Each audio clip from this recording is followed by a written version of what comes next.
Good evening. Welcome to Washington. I'm Brett Baer. President-elect Donald Trump is expected to pick a big oil executive, ExxonMobil CEO Rex Tillerson, to be his nominee for Secretary of State.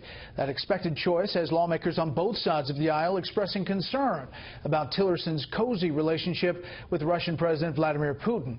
And the questioning about Trump's decision is only heightened by reports that the intelligence community is convinced Russia tried to influence the election, and dispute between intelligence agencies and law enforcement over the reported determination by the CIA that Vladimir Putin's cyber team was working to see Trump win.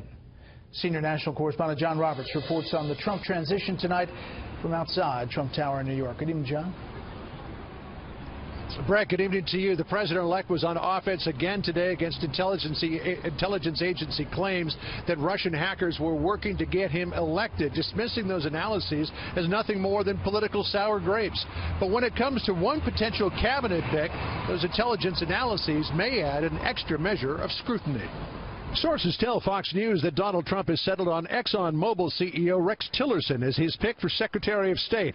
While an official announcement may still be days away, in an exclusive interview, Trump told Fox News Sunday's Chris Wallace that Tillerson is an influential and impressive candidate for the job. He's much more than a business executive. I mean, he's a world-class player. And to me, a great advantage is he knows many of the players. And he knows them well. He does massive deals in Russia. He does massive deals for the company. But Tillerson could face headwinds in his confirmation. Even some Republicans concerned about Tillerson's close business ties to Russian President Vladimir Putin. Allegations from the CIA that Russian hackers were trying to help Trump win the election drew fire from the president-elect today. Trump tweeting, quote, "Can you imagine if the election results were the opposite and we tried to play the Russia CIA card? It would be called conspiracy theory." On Fox News Sunday, Trump said the whole thing is, quote, ridiculous. Nobody really knows. And hacking is very interesting.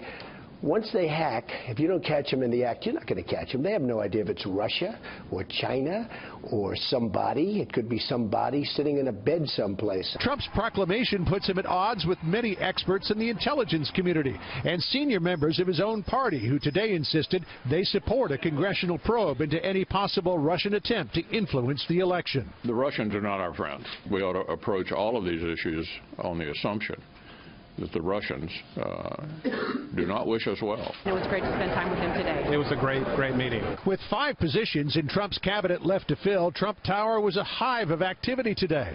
First to arrive was Carly Fiorina, whose war of words with Trump during the primaries was legendary. Donald Trump said the following about you, quote, "Look at that face. Would anyone vote for that? Can you imagine that, the face of our next president?" I think women all over this country heard very clearly what Mr. Trump said. Today, Fiorina, mentioned as a possible candidate for Director of National Intelligence, was all sweetness and light after her meeting with the president-elect. It was such an honor to meet with the president-elect. First, I have to say he has really cool stuff in his office.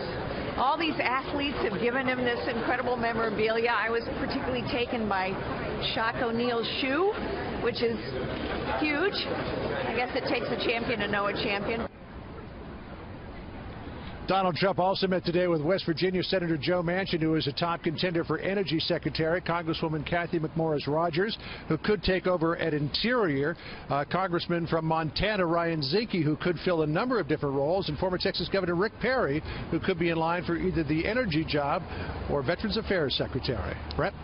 And John, a new title for you starting tonight, Chief White House Correspondent. Congratulations.